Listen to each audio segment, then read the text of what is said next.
Practice, practice, practice. Everybody always say you should go out and practice photography. Stop watching all of the YouTube videos and go out there and get that muscle memory in and practice. Well, telling you that is kind of equivalent to being like, go study for this test and I'm not going to tell you what's on it. See, you have to understand how to practice photography, and you also got to understand what you are practicing photography for. Well, don't worry. In this video, I have you covered. Let's go over a few things that you should start with when it's time to practice photography. What's going on? My name is Ryan Troy, and if you're new to my channel, I am a pro portrait photographer.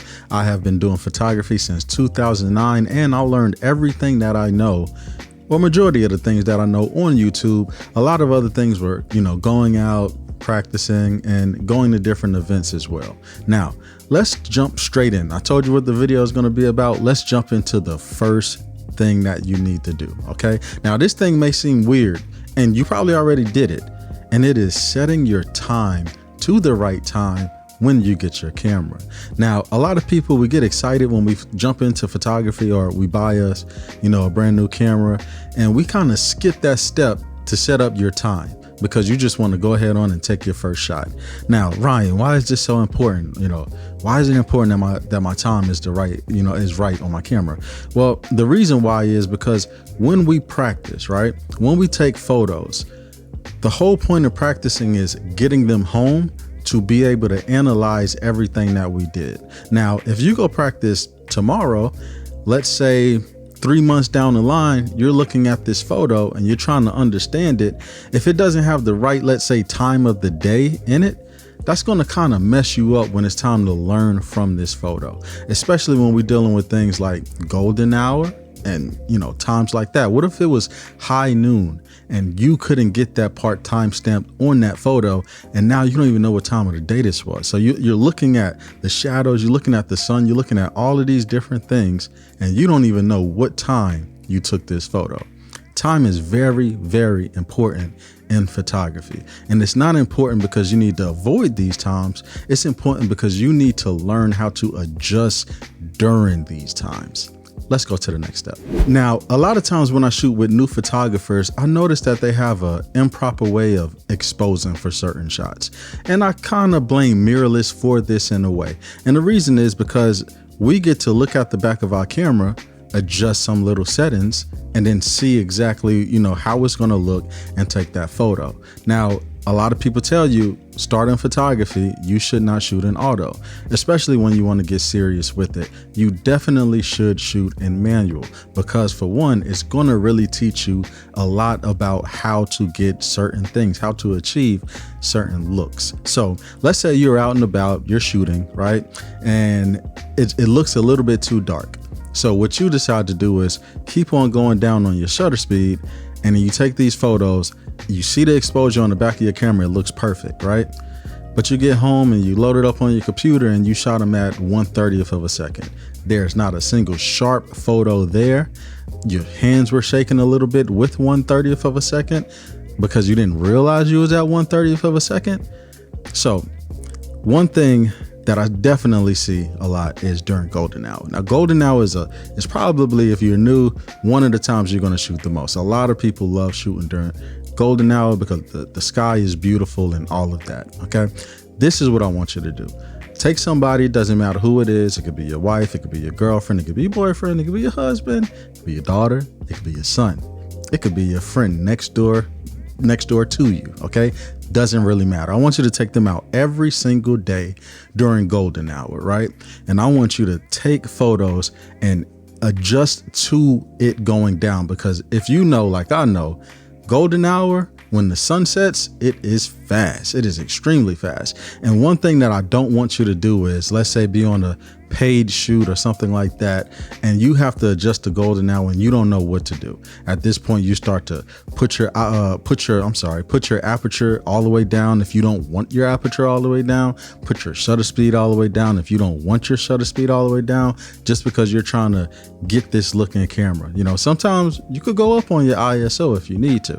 If you're fine with how everything is as far as your aperture and your shutter speed, you could go up on your ISO. And also, if you want to go go down on your shutter speed, you need to know what the model is or model or subject needs to do. Whether you need to slow them down, don't make fast movements, whether you need to become a little bit more still with your camera. Okay. When you shoot at higher shutter speeds, you have a little wiggle room, especially when you have in-camera stabilization to help that. But once you go a little bit too low, all right, that's when you're going to run into problems. So for a week straight, I want you to take a random subject, go outside and practice shooting at golden hour. Now, these don't have to be phenomenal photos. I don't want you to think about the view. We are practicing. We are going out. We are getting photos to be able to analyze this later when we upload them. Don't worry about what your background looks like as far as it being a beautiful location. That's not what we're here for right now, okay? We can do that later. Right now, focus on being able to adjust as the sun go down to give yourself the right exposure or something that you can deal with in post-production, and you will be great. That's the second one. Let's go ahead on and get into the third one. Now, point number 3. Let's go ahead on and talk about understanding light. There are usually 2 types of photographers that I run across, and you have your technical photographers that wants to understand every single technical aspect of photography, and then you have more of your creative director photographer that understands things like posing and building out sets and angles and things like that, right? And they're not technical like that, but it is better to be good at both, right? But a lot of people, let's just be real, a lot of people, when we start photography, it's because of our creativeness. It's because of what we see and what we want to get with our pictures. The technical part kind of comes in later, and light is one of the most important parts of photography. Photography is literally all about capturing light. It is light, okay? So we got to understand the way light travels. Now, what I want you to do is I want you to go ahead again, get another subject, take them out, okay? I want you to take them out every day for a week. Once again, different locations, take your shot. But not only do I want you to take your shot, I want you to back up a little bit. I want you to go ahead on and take a picture of your whole environment. Now, the reason why this is really important is because when you are looking at these photos, and if you look at your environment photo, you will start to understand how this image came about when it comes to the light, okay? If you see a big building that the sun probably hit and bounced off of, whether it's, concrete, sidewalk, and the light hit that and bounced up here in the face a little bit, you'll be able to understand light so much better. And then when you walk out, you'll understand what you're looking for when taking pictures. In the beginning, when we're starting off, we don't really seem to do that. We just know we want to take pictures. We look at, especially as portrait photographers, we look at the person and we just take the photo and that's it. No, we need to understand light. We need to understand what's flattering, what's not flattering, and how to achieve certain things. So go out there, take a whole bunch of pictures in a whole bunch of different locations and take environment photos to understand how this shot even came about. Because in 3, 4, 5, 6 weeks down the line, you may not remember, or anybody, no one will remember exactly what the environment was doing when you took that shot, but it is very helpful for you to go ahead on and learn that one. Let's get to the next step. Well, let's continue with light. Let's say you want to be an event photographer. Great. Well, let's go out there, get that speed light on top of that camera and start shooting. Now, one thing that a lot of people don't realize when it comes to doing event photography, oh my God, my camera almost fell. I'm gonna leave that in there though. One thing a lot of people don't understand when it comes to event photography is you need to understand flash power and you need to understand distance and also the angle of the light. That is very important as well. Now, a lot of people say when you shoot events, put your flash on manual. That is a good way to start. And if you want to do that forever, by all means do. I'm not going to lie to you. Now I'm at the point where I use TTL, which automatically comes to an exposure for your flash and go, and you can also adjust it with exposure compensation. But that's another topic. We are talking about beginners right here, right? We're talking about learning and practicing, all right? So Another thing that I also see a lot of people do as well is they want to shoot everything at, let's say, 1.8 or the lowest aperture possible, because usually in these events we run into spaces where it's really, really dark and we need as much light as possible, right? And a lot of people seem to be scared of pushing their ISO up for some reason.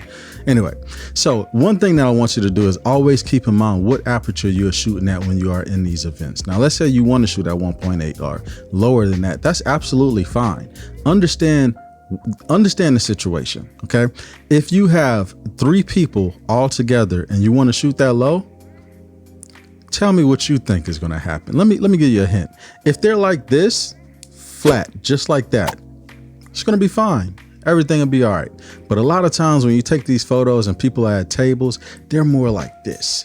You know, like somebody sitting here, here, here, here, here, like that. You take this photo, let's say you focus on a person that's right here. Well, all of these people on this side, they're going to be blurry. You will not be able to see it. Now, sometimes on our, the back of our camera, our viewfinder, whatever you want to call it, sometimes on that, these photos look phenomenal. And it's really not until you get it into Lightroom or Capture One that you're going to realize, oh my God, these people are out of focus.